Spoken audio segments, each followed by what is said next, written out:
weeks ago, I went to the National Hardware Show. This is where if you want doorknobs, you can find doorknobs. And you will run into the latest and greatest inventions that are coming to the market in the hardware space. It was really weird. Let me tell you this story. So I walk into the conference, and at the front of the entryway is a long table of new inventions. And next to each one of them is a QR code to link to a website. So I whip out my phone to scan the QR code, and a security guard stops me, saying that photography is not allowed of any of these items, which is a little bit weird that there's a QR code right there. But the other thing that was weird about this is that you could not take photos of the items at that front table, but you could go back into the conference to where the exhibitors actually were, who had their actual booths.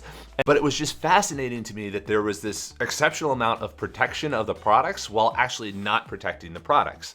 Because this is almost like the indicative of the disconnect that inventors have.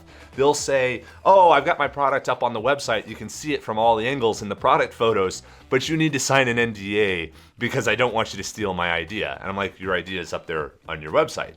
This is a really funny sort of a disconnect that's just needs to be addressed, and people need to recognize that you have to recognize what is actually useful and what are secrets and what are not secrets. Because people are spending so much time trying to protect ideas even though the idea is publicly out there.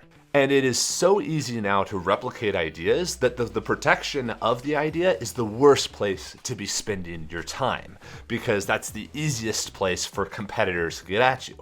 In order to make this point, I decided to make this video.